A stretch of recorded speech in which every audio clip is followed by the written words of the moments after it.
Good morning, everyone. All right. I see a lot of familiar faces in the crowd, and I also see some new faces, so I'll go ahead and introduce myself. My name is Megan Todd. I am a senior legal specialist or research associate and managing director for ALEI programs at the University of Maryland, Baltimore School of Law. Been with ALEI for about five and a half years now, so thank you all for coming out. I will say I can't tell if I'm happier today from seeing all your faces, old and new, or if that we're finally done with the planning phase of this conference and we're actually here doing it. So either way, it's a really great feeling. Thank you so much for coming out and spending all or most of your day with us today. So a lot of you know the drill. We have 45 minutes to switch gears into another topic, so let's get into it. The next panel topic we have is Planning for the Future of Value-Added Agriculture, a topic that's back again on its third year in a row by special request. It's a very hot topic for us. I know that at least 3 of us are awake this morning, so just by a quick show of hands, how many of you have at least heard of value-added agriculture? It literally should be everybody in this room. Everybody. Okay. And how many of you feel like you could actually give a clear definition of what it is, though? Oh, okay. Definitely Martin. I expect that of you. All right. Well, this is the right panel. We have some highly esteemed professionals, 2 legal professors and a planner from Queen Anne's County to give us all a really quick crash course in what is agritourism, what are the factors and strategies seen across the U.S. for regulating value-added agriculture, and also give us a little bit of insight into the implementation and how that plays out on the local level. I'm very excited to have this panel today. We have on the far side here Professor Peggy Kirk Hall, who is a director and associate professor of agricultural and resource law program at the Ohio State University. I have learned that we need the. We have Stephanie Jones in the middle, who is a long-range principal planner for Queen Anne's County Planning and Zoning Department. And you all are familiar with Professor Jesse Richardson here on the end, professor of law and the lead land use attorney with West Virginia University College of Law. So we have some presentations, and without further ado, I will hand it off to Jesse to tell us what is agritourism. So I have up on the screen some definitions that come from the National Agricultural Law Center. The U.S. Department of Agriculture has referred to these also. A form of commercial enterprise that links ag production and or processing with tourism. The purposes are usually listed as entertainment or education. And really, the intent is for an agricultural producer to be able to generate additional income. And if you look at land use parlance, and we just heard about accessory agricultural uses, agritourism should be an accessory use. The agricultural production is the dominant or principal use. The agritourism should be subordinate to that and linked to that somehow. If the agritourism is the principal use, that's a whole new ballgame.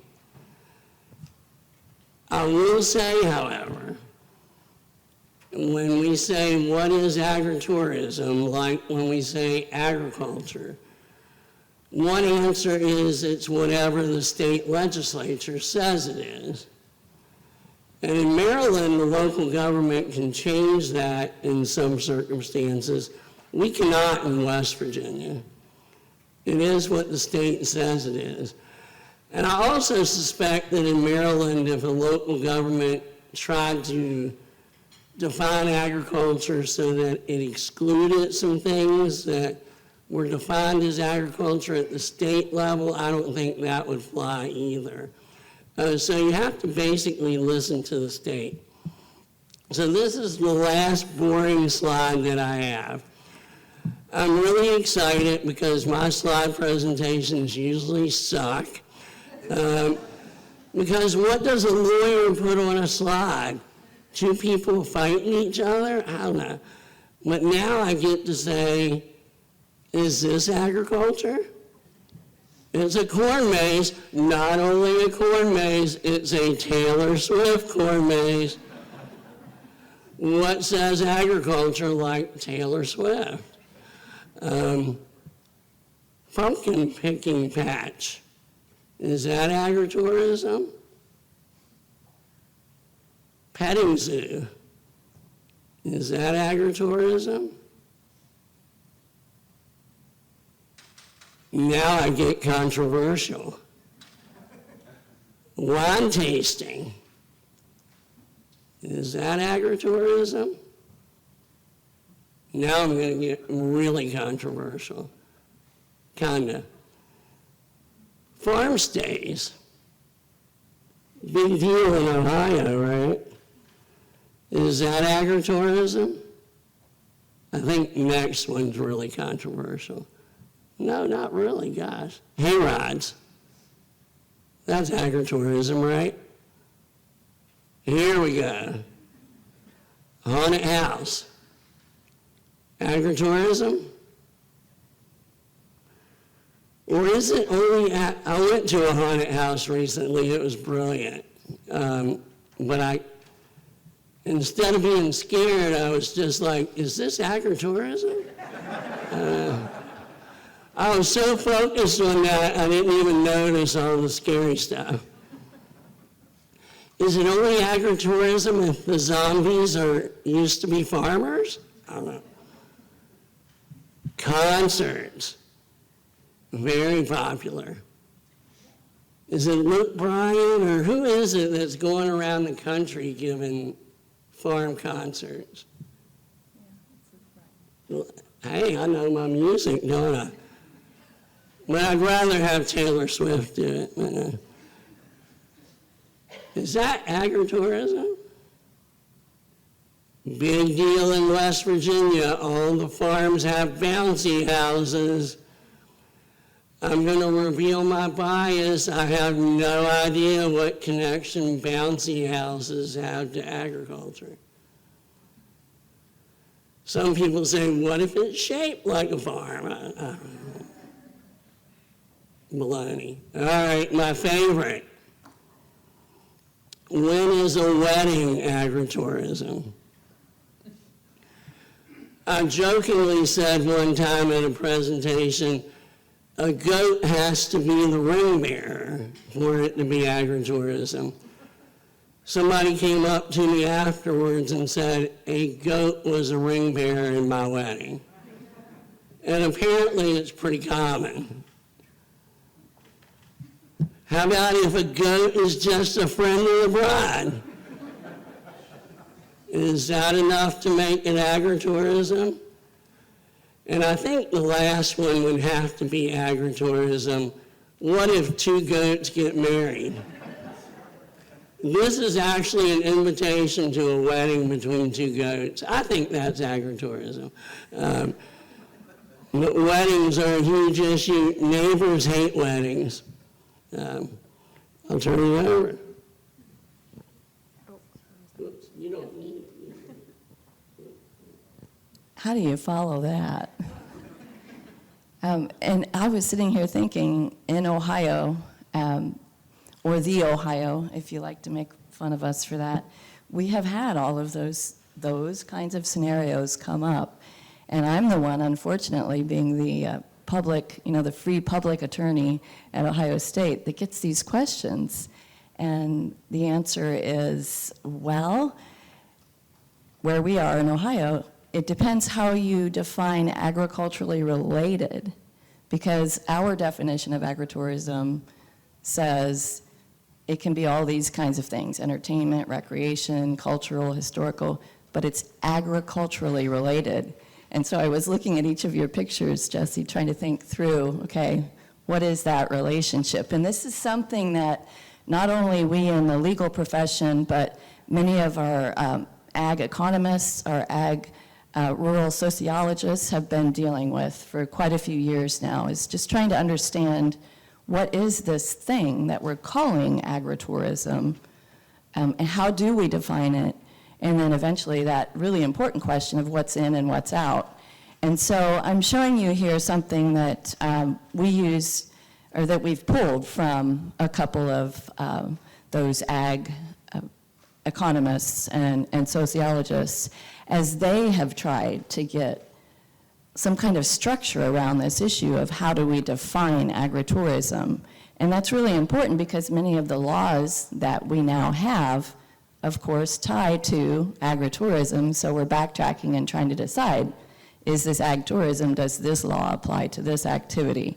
So you can see here, I know it's probably not as big as you would like, but you can find this easily online if you search for this conceptual framework for agritourism. You'll find these authors have been very successful at getting this out there and talking about this. How do we define this concept of ag tourism? And what this is doing, I know it looks rather busy, but what it's doing is trying to designate there are core activities in these certain areas that we keep coming back to and saying this is ag tourism. So those areas are education, direct sales, entertainment, outdoor recreation, hospitality. So within those different areas, we have our core activities, and then we have our more peripheral activities.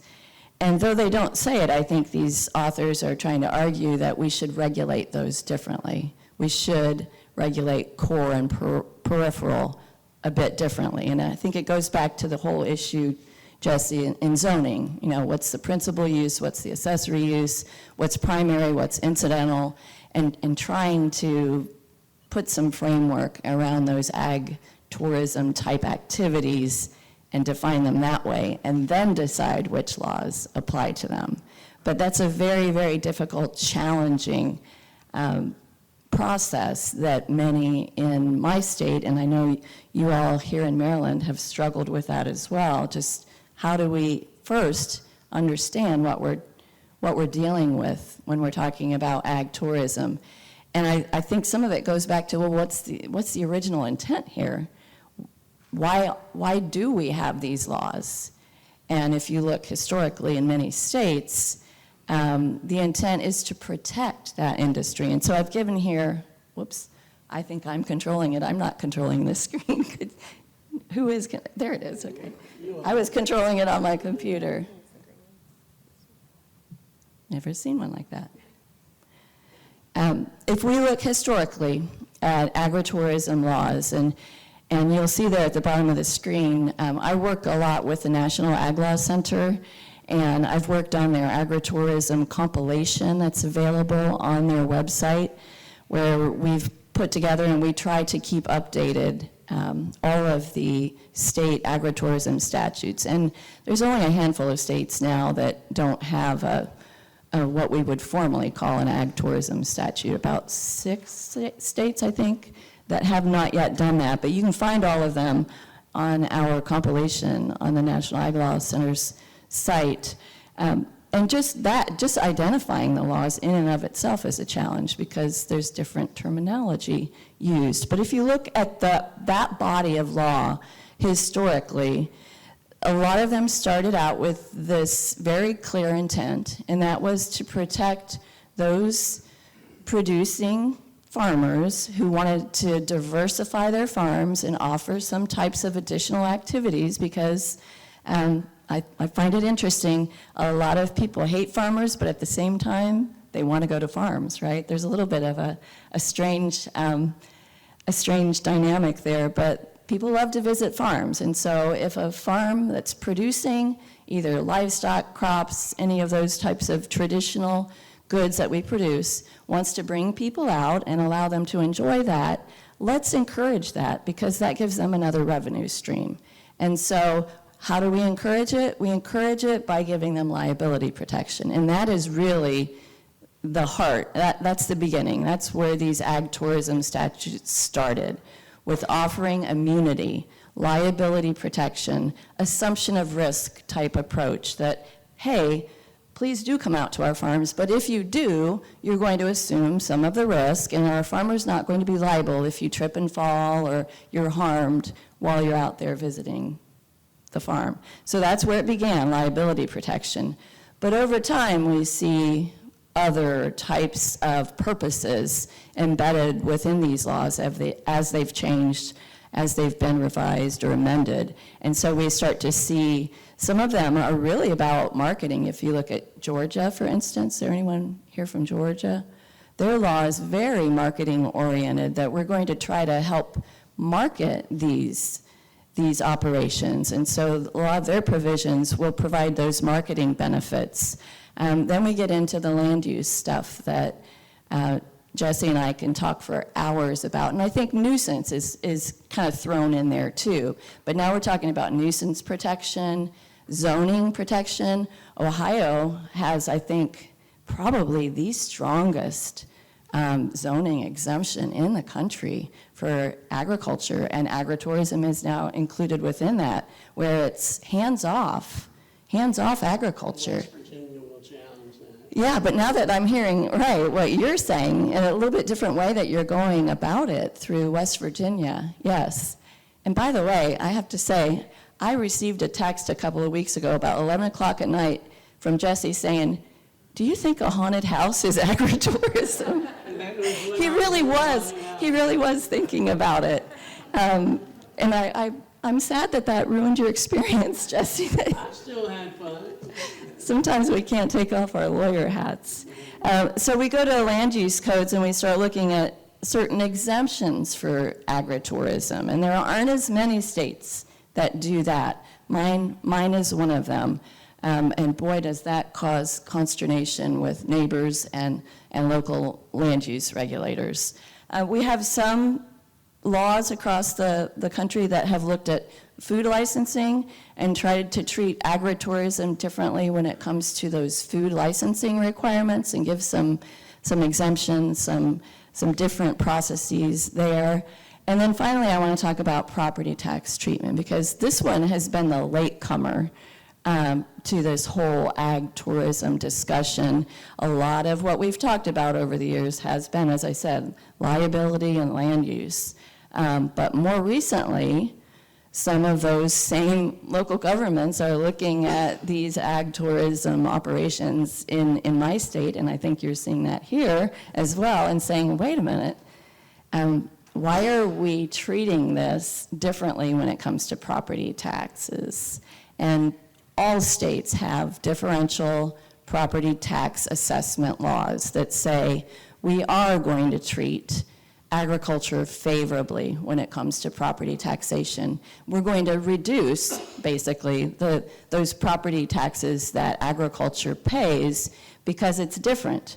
And we're going to base those taxes in just about every state. The basis is we're going to base that on the ability of the land to produce and tax according to that. And we're not going to tax it under just, fair use, market use, that kind of valuation. So totally different taxation.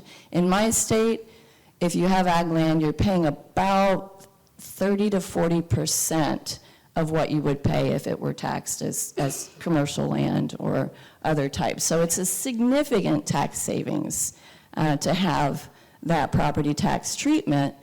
But what about agritourism? Should it receive that same treatment? And that's where many of our folks, I did it again. Thank you.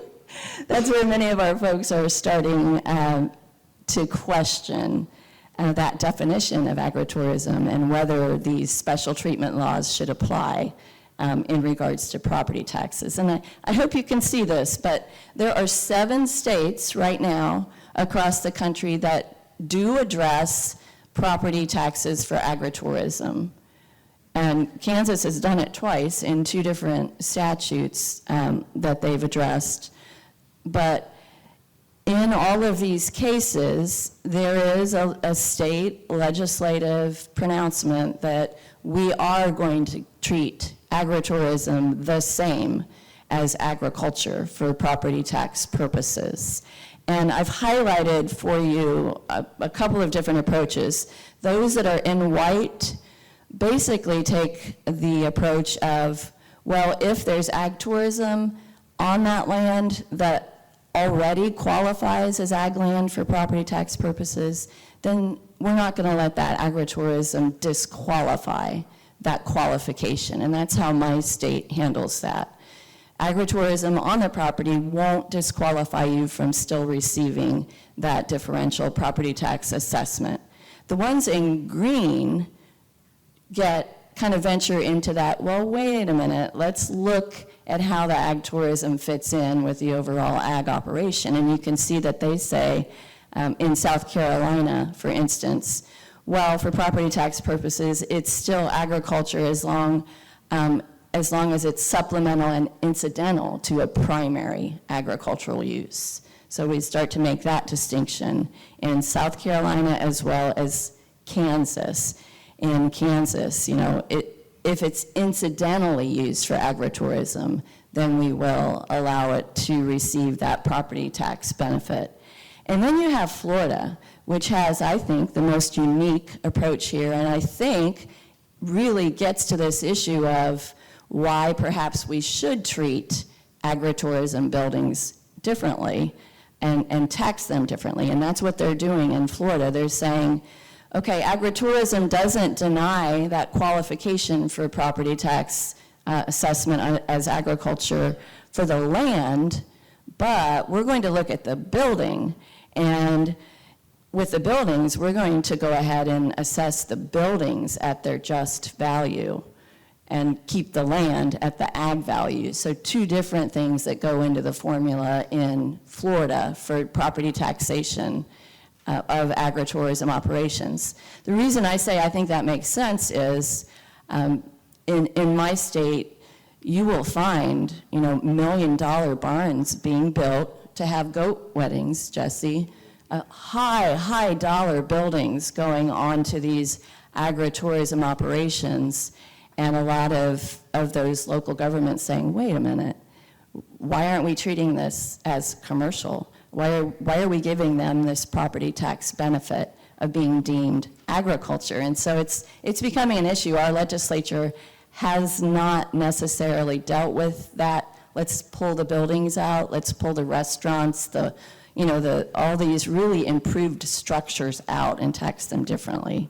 But I know that's something that many are talking about around the country. So what is the basis for doing that? Again, if we go back to the original intent, we want to protect agriculture, we want to protect agritourism, we want to allow that to thrive, but are we protecting it a bit too much, I think, is what I'm hearing from some of those folks when it comes to property taxes. And so I just want to leave with a few, thank goodness for Stephanie here. I'm just going to close this. Just leave with a few critical questions that I think help us try to parse through these laws and decide what to do with them, whether it's the thing that we keep going back to, we keep trying to define agriculture, but maybe we need to step back for a moment and think about that big question I raised, what's the purpose of the law? But also, what is the relationship of this activity to agriculture? And I think that's where we start getting into that primary, accessory, incidental, core, peripheral. What is the relationship of the activity to agriculture? Can we try to approach our legal framework that way? And at some point, does this activity displace the agriculture and become something else? And I think the something else in a lot of the situations I can think of would be, does it become a commercial use? Do we at some point say, okay, you're going to remain agriculture over until you reach this point, now you're commercial?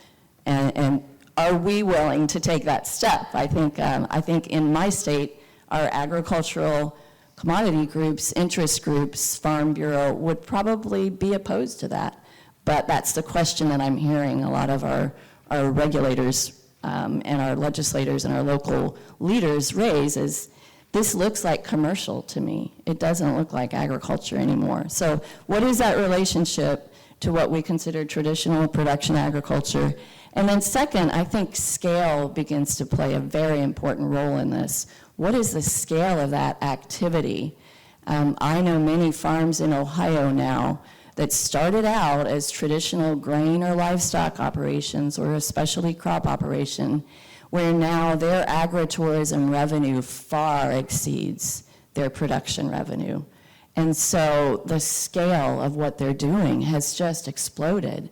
And when we start looking at that, does it now cross that line and become something else? But what do we base the scale on? Is it on revenue? Is it on number of events that they have? Is it the number of days that land is committed to agritourism versus production? I think there are a lot of questions when it comes to scale, but I think it's a question that if we can focus on, we might solve some of these problems. Okay, that's it for me.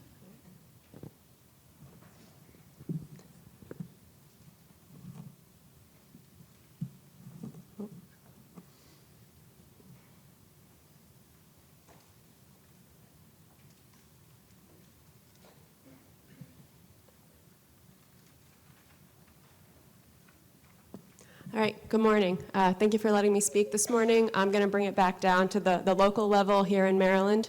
I'm going to talk about specifically Queen Anne's County and how we've been moving forward with agritourism in the last couple years and the initiatives that we have moved forward with.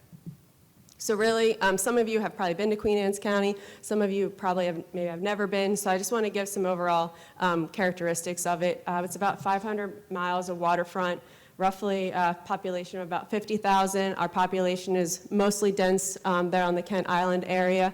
Also, it's the gateway to the Eastern Shore as you drive across the Chesapeake Bay Bridge. And we have growth areas located, like I mentioned, on Kent Island, but also in our 8 municipalities. Our dominant land use is agriculture. So the lighter green you'll see on there on the screen is our agricultural land use. And our zoning is commensurate of that. So the dark green is our agricultural district. The lighter green is our countryside district. The countryside is specific to our critical area designation, but they are commensurate of each other and their uses.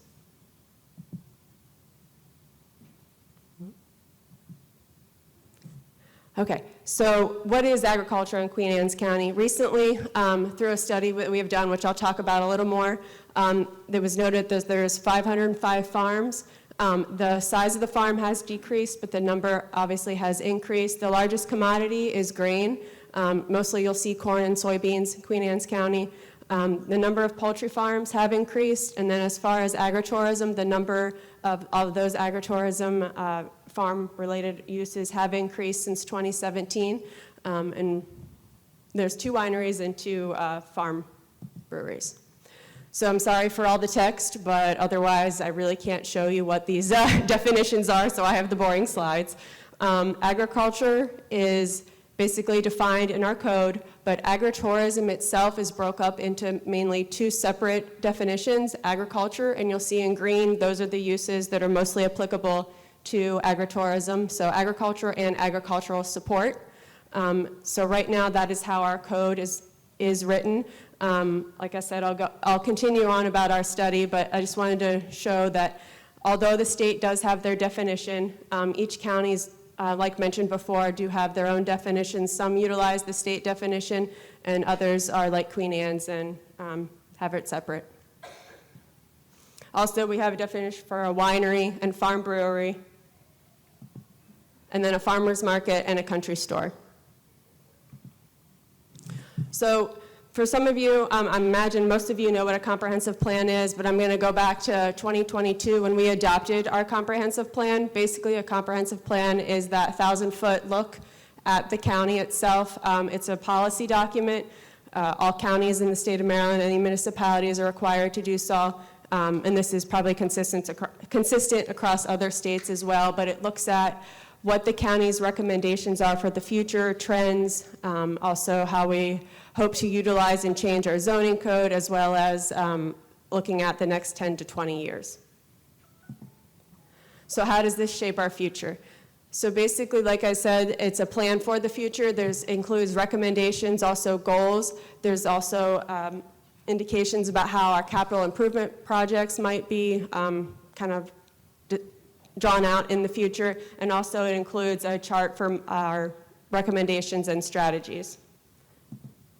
But specific to agritourism and agriculture, this is where it really gets called out in our land use chapter and also our economic and tourism development chapter. So within our land use chapter, I know it's a lot of words, but if you look at the green underlined, that's basically the biggest portions of our comp plan that address agritourism in itself. But land use really just protects the existing land use where agritourism industries are located.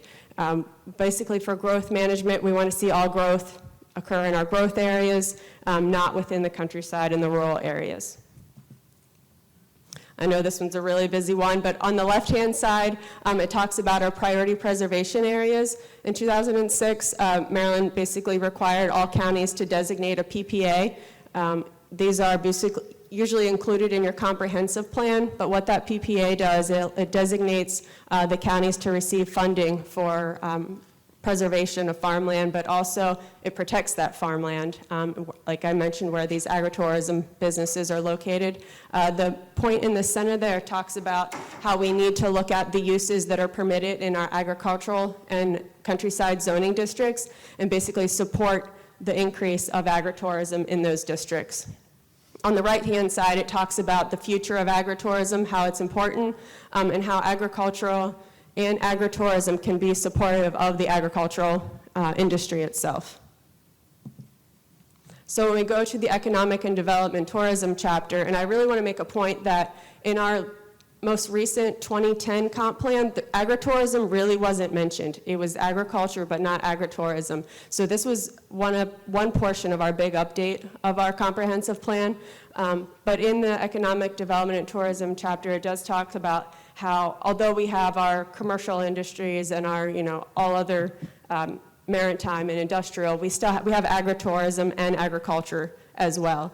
And also that we need to retain those businesses and help with any newer businesses that come to the county.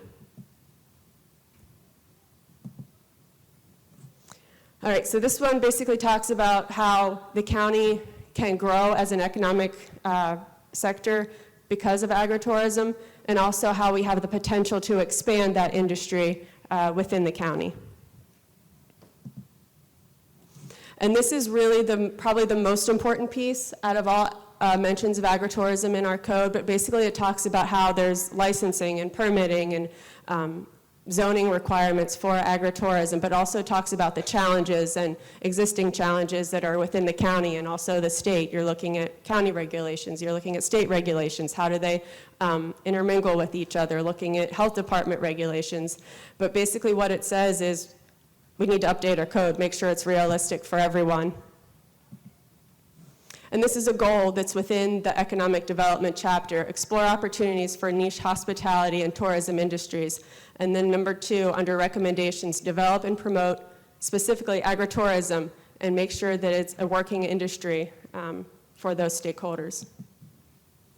And this is even more specific. If you look at number 4 under recommendations, revise county code to incorporate provisions for agritourism and ecotourism. So what were those next steps? Queen Anne's County received a $75,000 grant from the Rural Maryland Economic Development Fund. This was awarded back in late 2023. We contracted with BAE Urban Economics in the spring of 2024. We are not completed this study at this point in time, but we have gotten to points that I can present on. So the scope of that study was really to look at the land use policy that the county has, look at the economic sector of it, have focus groups. So we spoke with industry leaders, we spoke with county boards and commissions, and also county staff, including regulators. We looked at case studies across the state. We looked at Frederick County, Carroll County, and Worcester County on the shore, and then basically drafted the recommendations which could potentially update our policy and land use regulations. So the final products we have are the economic land use and analysis, which is completed, and then we're drafting right now the policy document to follow. So what are those opportunities that have come out of that?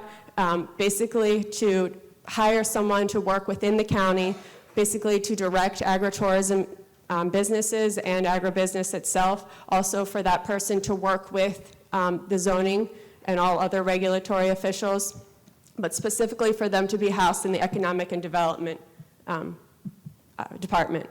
Plan for more events, expand the funding of the Micro Ag Grant Program, which is a program that the Rural Council gives to each county on the Upper Shore.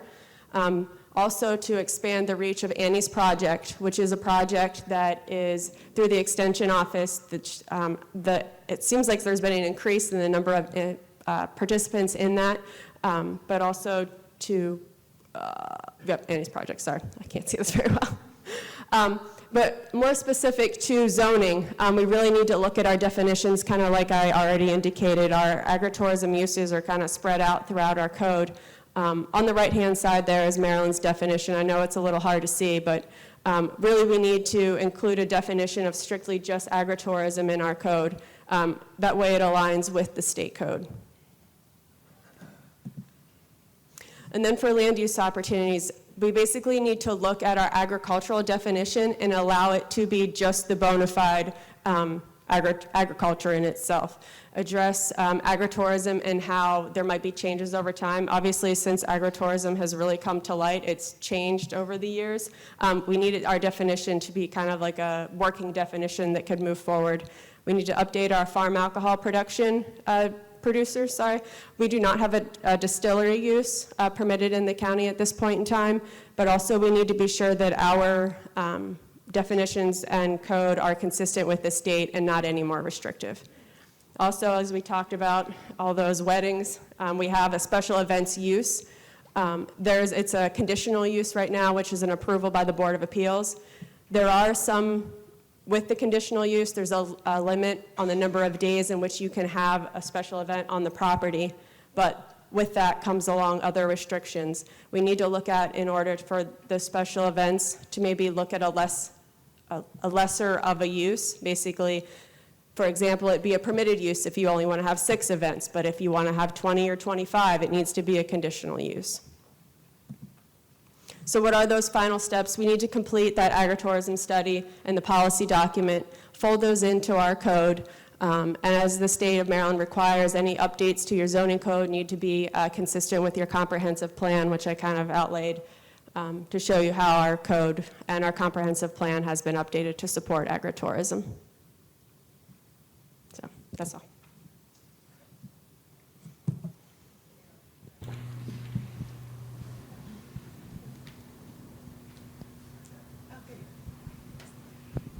Wonderful. Thank you, everyone. All right, we have about 6 minutes for questions from the audience. We'll have plenty of time for questions. We got, all right.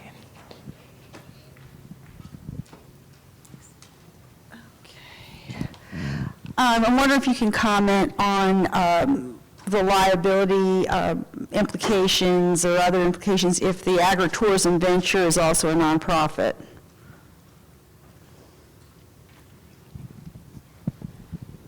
I can provide some context there. In most states, the requirement is that there be that commercial agricultural production taking place. So that sometimes does run up against a problem where we're looking at a nonprofit. But if we can get around that, then I think the liability protection would apply. If you look at those immunity statutes, in many cases, they'll say, you know, if you're agritourism, you have the immunity protection. But it's when you get into that definition of agritourism and there's a tie-in to commercial production that we see that problem occur. So I don't know if the situation you're envisioning would be one where there is not any commercial agricultural production taking place, but in a lot of states that would be a hindrance if there isn't, because you need that. Commercial production was feeding all the profits back into the nonprofit for programming. And I think that would be fine, but it's Okay. that, and Stephanie, I think in Maryland, you guys use the term bona fide. Some states use commercial ag production, some use working farm, but we need the origin of the agritourism activity to be kind of sitting on top of that bona fide production, commercial production. So if you have that, and then, you know, you can kind of argue over what commercial is, do you have to have dollars involved, as Jesse had mentioned earlier or not? But even if you're making that money and feeding it into the nonprofit for program, I think that would be fine. There's nothing that would suggest that a nonprofit wouldn't have that immunity protection simply because they're a nonprofit. If they wouldn't have it, it would be because the land itself is not in ag production, commercial ag production, or bona fide production. Does that make sense?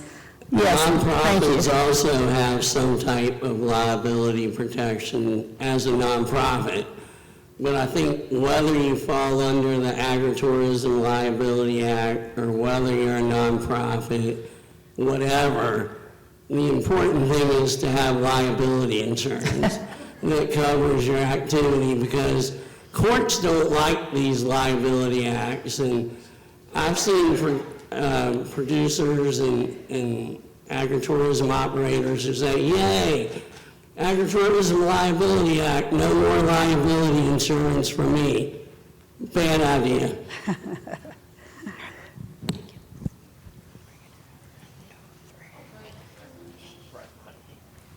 Oh, I just wanted to add, one of the things that I often get is are questions about nonprofit versus commercial, and really, nonprofit has nothing to do with whether or not you're commercial. Think of Goodwill stores. They're commercial, no doubt, but it's a nonprofit organization. So don't confuse the nonprofit status with the question of whether or not you're a commercial use. Yeah, the commercial land use is really what we're referring to. Right. Good point. We have one time for one more. Which one are we pointing to, Meg?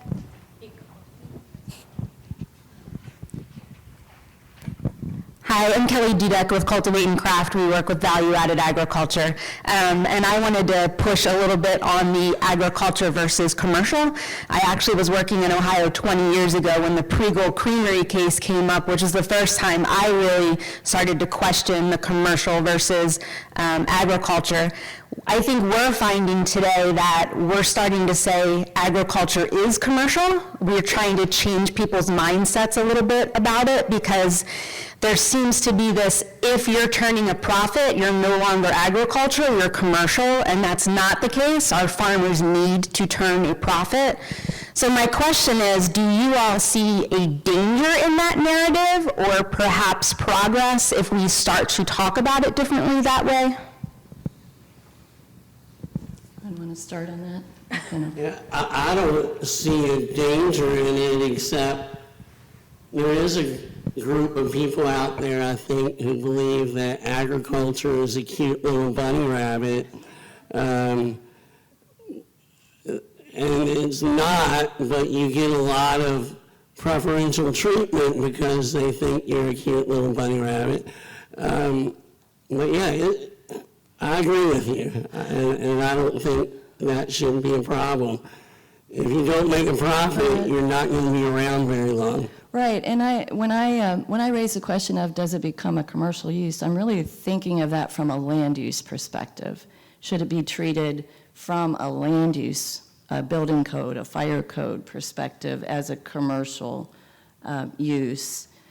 But then when we go back to the farm itself, in many states there is a distinction between, are you in the business of farming, or are you just doing farming activities for your own consumption, or not because you're engaging in commerce?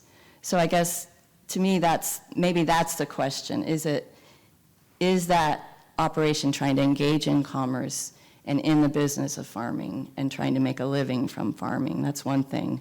But when we look at the actual activities on that land, are they now starting to look less like production-oriented activities and more like commercial-type activities that bring people onto the property, that have people engaging in different things on the land? So I think as long as we can keep those two a little bit separate, that yes, we do need to raise the questions you're raising. Those are good, legitimate questions. Oh, there's one over there. Oh, I should have, I'm sorry. Just as a comment to that, as one who works in local zoning matters, especially with a focus on agriculture, Yes, a lot of people think agriculture is what I call the Mary Had a Little Lamb agriculture perception. But the other thing is that, yes, agriculture is a business, and we are in business to make money, and that's why we have agricultural operations. But there is a segment of the population who says, if I have commercially zoned land, and I have to pay commercially zoned land real estate taxes, and I need that zoning so I can do my business, if it's a winery or selling fabric or whatever, how come you farmers get a lower tax assessment and you get to do the same business on land that costs a fraction of what it costs me to buy a commercial piece of property? So that's where a lot of the conflict arises. But that really wasn't my question. Are you going to address education on ag, or should I bring that up here? As in open air education, we're having some conflicts in Hartford County, and we're having some conflicts on definitions and permitted uses and developing a plan or developing a code to address the changing face of education, where the specific use of the property is education, ag education, open air education. Comment? Is that something? Hi. Yes, so I think, are you talking about, a farm that's technically going to have classes for people to come in and to attend? Yeah. So I think in the last couple of years, that's something that has really rose to popularity. In Queen Anne's County right now, we look at that as agricultural support. Also, I think in the state definition, it does include education. So I would say yes, that it is something that should be included in agriculture. Does it have to be on a bona fide farmland? I mean, do you have to have that commercial operation first, and then the education can come on that operation? Or no, they can be totally separate? I believe they can be, there has to be a farm in order for them to have the agritourism use. Okay. It has to meet, in Queen Anne's County, it's about 5 acres or a little more. It's referenced on the tax article, basically is how it is. And I'll just add, that's a great question for us to continue in our next 15 minutes. We have a networking break for everyone. So please join me in giving a round of applause to our panelists here for a great answer.